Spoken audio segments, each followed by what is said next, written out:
Welcome back to my YouTube channel.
ওলাবলৈ আছো যেনিবা তাই এতিয়ালৈকে ধন্যবাদ।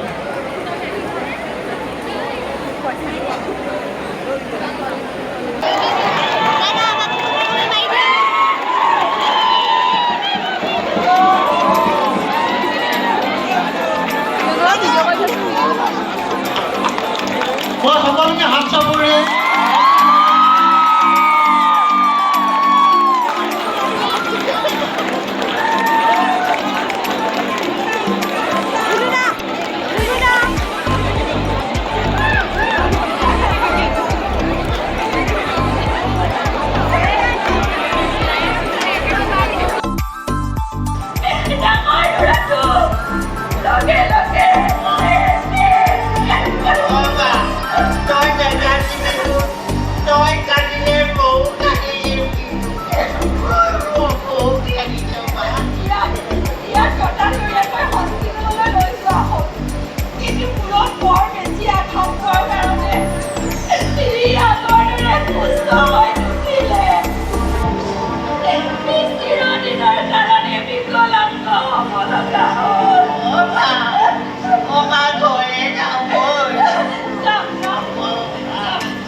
সামাজিক উৎসৱ পালন কৰিবলৈ সিদ্ধান্ত লৈছে।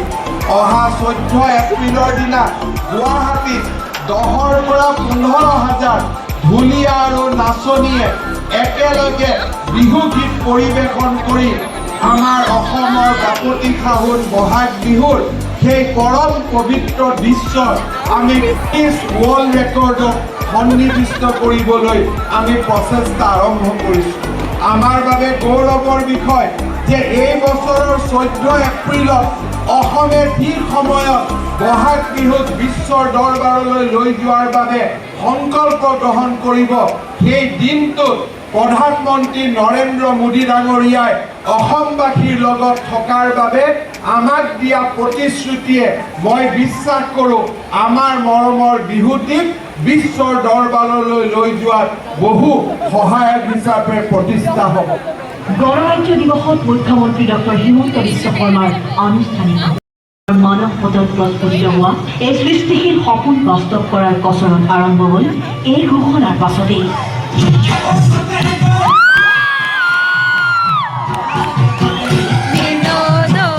প্ৰায় 70গৰাকী ঢুলীয়া নাচনীক লৈ এটা বিশেষ ভিডিঅ' তৈয়াৰ কৰা হ'ল। আমাৰ বাপতি সাহোন বিহু সংস্কৃতি সুন্দৰ আৰু শুদ্ধ ৰূপত তুলি ধৰি তৈয়াৰ কৰা এই ভিডিঅ'ৰ সামগ্ৰিক পৰিকল্পনাৰ দায়িত্ব অৰ্পণ কৰা হ'ল অসমৰ বিশিষ্ট বিহুৱা শিল্পী ৰঞ্জিত গগৈক। বিহুৰ সকলো মৌলিকতাক সামৰি তৈয়াৰ কৰা এই ভিডিঅ'ৰ শুদ্ধ ৰূপ সন্দৰ্ভত সকলো দিশ পুংখানুপুংখৰূপে পৰীক্ষা কৰিলে ৰাজ্য চৰকাৰে গঠন কৰি দিয়া বিশেষজ্ঞ সমিতিয়ে। অসমৰ বিশিষ্ট বিহুৰ গৱেষক বিশেষজ্ঞ তথা বিহুৱাসকলক লৈ গঠিত বিশেষজ্ঞ সমিতিৰ অনুমোদনৰ পাছত এই ভিডিঅ' প্ৰেৰণ কৰা হ'ল গিনিজ বুক কৰ্তৃপক্ষলৈ। লণ্ডনত থকা গিনিজ বুকৰ কাৰ্যালয়ে বিহুৰ বিশ্ব অভিলেখৰ দিশত সেউজ সংকেত দি এই সমগ্ৰ প্ৰয়াসক আগবঢ়াৰ অনুমতি দিলে। টেন্সৰ পাৰৰ পৰা অনুমোদন অহাৰ লগে লগে লুইতৰ পাৰত আৰম্ভ হ'ল বিহুৱা নাচনীৰ নিৰ্বাচন, প্ৰশিক্ষণ আৰু আখৰা। মাৰ্চ মাহত শ্ৰীমন্ত শংকৰদেৱ কলাক্ষেত্ৰত 3 দিনীয়াকৈ অনুষ্ঠিত হ'ল প্ৰশিক্ষকৰ প্ৰশিক্ষণ। ট্ৰেইনাৰসকলে সপোন বাস্তৱ কৰাৰ কৌশল বিলাবলৈ এইবাৰ উভতি গ'ল নিজ নিজ জিলালৈ। আৰম্ভ হ'ল বিশ্ব অভিলেখ গঢ়াৰ চূড়ান্ত আখৰা। নামভৰ্তি প্ৰক্ৰিয়াৰ পাছত মাৰ্চৰ শেষৰ সপ্তাহৰ পৰা অসমৰ প্ৰান্তে প্ৰান্তে আৰম্ভ হ'ল প্ৰশিক্ষণ। সৰ্বত্ৰে গুঞ্জৰিত হ'ল সেই একেই বিহুৰ ধ্বনি।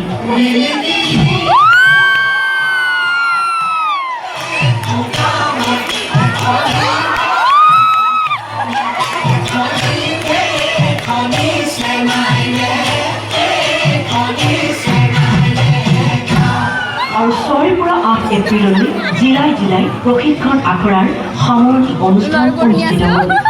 আৰু তাৰ পাছতে লক্ষ্যপ্ৰাপ্তিৰ চূড়ান্ত গন্তব্যস্থান গুৱাহাটীলৈ বুলি ৰাজ্যৰ শদিয়াৰ পৰা ধুবুৰীলৈ সকলো স্থানৰ পৰা আহিল প্ৰশিক্ষণপ্ৰাপ্ত বিহুৱা নাচনীসকল।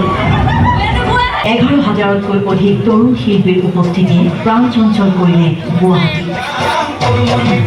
নিৰাপদ অনুশীলন চলিল 11, 12 আৰু 13 এপ্ৰিলত সৰু সজাই ষ্টেডিয়ামত।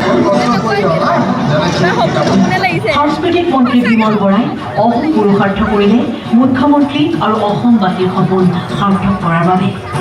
13 এপ্ৰিলৰ সন্ধিয়া বেলি লহিওৱাৰ পাছতেই আহিল বহু আকাংক্ষিত ক্ষণ। My name is Rashidnath. I am the official adjudicator for Guinness World Records headquartered in London. So is everyone ready? All right. 5, 4, 3, 2, 1.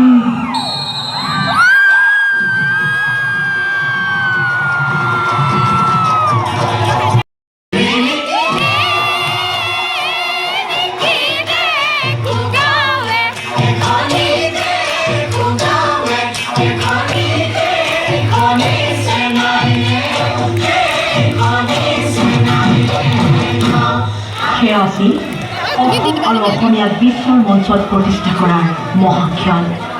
আবেগে আন্দোলিত কৰা অসমীয়াৰ হৃদস্পন্দন ক্ষিপ্ৰ কৰি এই ঘোষণাৰ লগে লগে গিনিজ বুকৰ বুকুত খোদিত হ'ল বিহুৰ বিশ্ব অভিলেখ। 11,304 নতুন ঠিকনা দিলে অসমক।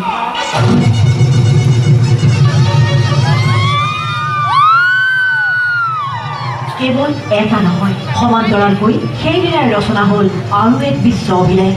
And now we shall proceed with the second Guinness World Records attempt. মুঠ 2,548 গৰাকী ঢুলীয়াই একেলগে বজালে বিহুৰ ঢোল। এয়া আছিল সৰ্বাধিক দুলীয়াই একেটা স্থানতে বজোৱা ঢোল প্ৰদৰ্শনৰ বিশ্ব অভিলেখ।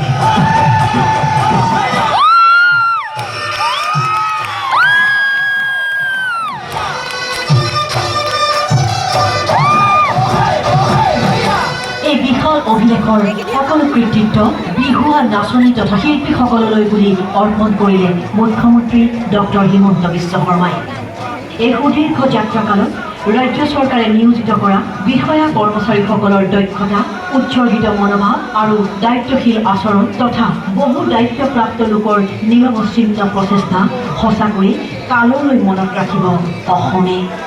শিল্পীসকলৰ কষ্ট, একাগ্ৰতা আৰু উৎসৰ্গিত অৱদানৰ বাবে এক ধনৰাশি আগবঢ়োৱাৰ কথাও সেই সময়তে ঘোষণা কৰিছিল মুখ্যমন্ত্ৰীয়ে। কেবিনেটৰ মিটিং আছিলে, সকলো মন্ত্ৰীয়ে সিদ্ধান্ত লৈছে যে বিহুৱা, বিহুৱতী, মাষ্টাৰ ট্ৰেইনাৰ চৰকাৰে অতিৰিক্তভাৱে 25,000 টকা কৰি আপোনালোকৰ বেংক শ্ৰদ্ধেয় দেশৰ প্ৰধানমন্ত্ৰীৰ উপস্থিতিত মুগা সাজে যেন নতুন ৰূপ পালে। গামখাৰু মাদলী গলপতাৰ চমকত সুশোভিত হৈ উঠিল সৰু সজাই ষ্টেডিয়াম।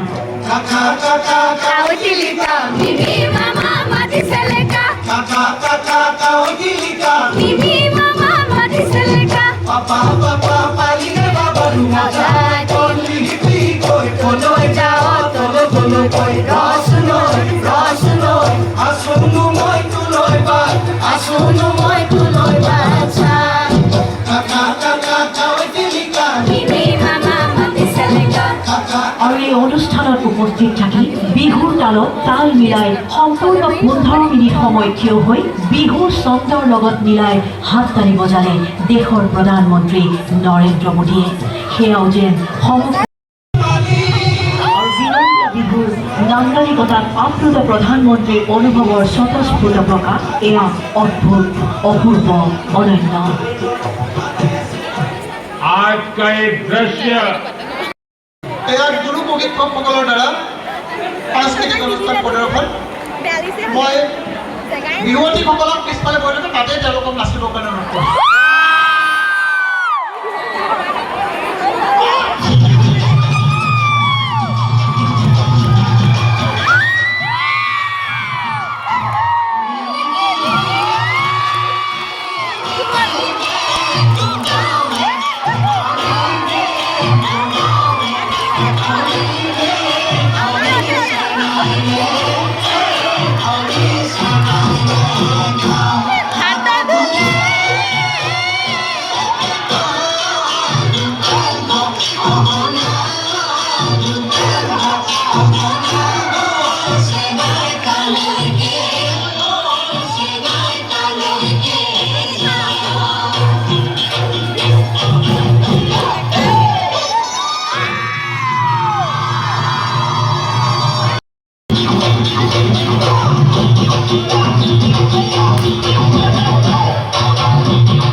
অনুষ্ঠানটো শেষ হৈ আছে।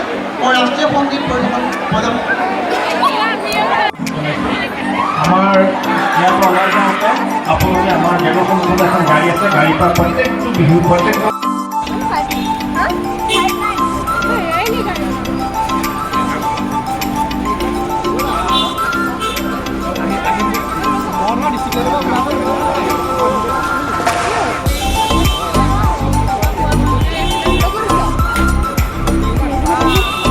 So guys, আমি সাৰ্টিফিকেট পালো আৰু ইয়াতে আমি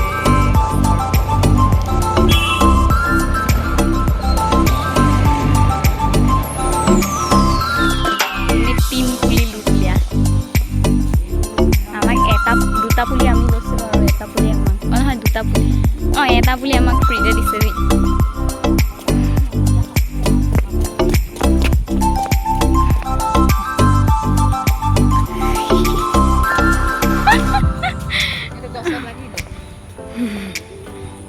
আহি মেলি মই ঘৰ পালোহি আৰু মই দুখন চাৰ্টিফিকেট মানে আমি ছবি দুখন চাৰ্টিফিকেট পাইছোঁ এখন হৈছে ষ্টেটৰ পৰা এখন চেণ্ট্ৰেলৰ পৰা আপোনালোকক দেখাই আছোঁ মই চাৰ্টিফিকেট এনেকৈ অকণমান এতিয়া দেখাইছোঁ ইয়ান চাই দিয়া এইফালে চাই দিয়া এইফালে চাই দিয়া এইফালে চাই দিয়া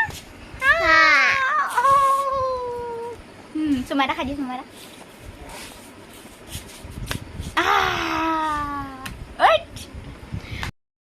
এইখন হৈছে ষ্টেটৰ চাৰ্টিফিকেট আৰু এয়া হৈছে আমাৰ মামাৰ চহী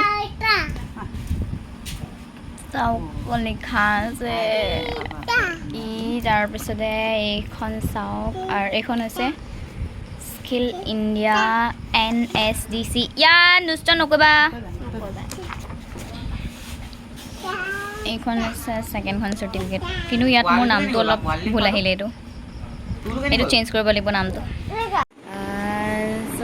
বহুত বেছি ভাল লাগিলে আজি গৈ মেলি আৰু চবকে ইমান দিনৰ মূৰত লগ পাইছোঁ ভিডিঅ' দেখাবলৈ নহ'ল তেনেকৈ ভিডিঅ' কৰি নাথাকিলোঁ আৰু এনেও অকণমান মোৰ লাজটো বেছি ন সেইকাৰণে ভিডিঅ' কৰাটো অকণমান যায় আৰু তাত যেতিয়া কৈ আছিলে যে এনেকৈ আমি এইবোৰে বেলেগ গঢ়িলোঁ মানে বেলেগ ধৰণৰ লাগিছে এনেকুৱা লাগিছে যেন আমি একদম মানে সপোনতহে যেন আছোঁ আৰু মানে তিনিবা বেলেগ ধৰণৰ অনুভৱ আৰু তো বহুত ভাল লাগিলে and thank you so' much for ৱাচিং দ্য ভিডিঅ' আৰু মোৰ অলপমান পানী লাগি আছে সেইকাৰণে মানে গাটোতো এইকেইদিনত অকণমান বেয়াই আছিলে আপোনালোকে চাগে ভাবি চাগে মোৰ ওপৰত খং উঠি গৈছেগৈ মই অনবৰত কৈয়ে থাকোঁ মোৰ গা বেয়া কৰি মানে মই এইকেইদিন কিবা ক'ল্ড ড্ৰিংকছ খাই দিছিলোঁ সেইকাৰণে হ'ল এণ্ড আৰু দীঘল নকৰোঁ ভিডিঅ'টো ইয়াতে শেষ কৰোঁ থেংক ইউ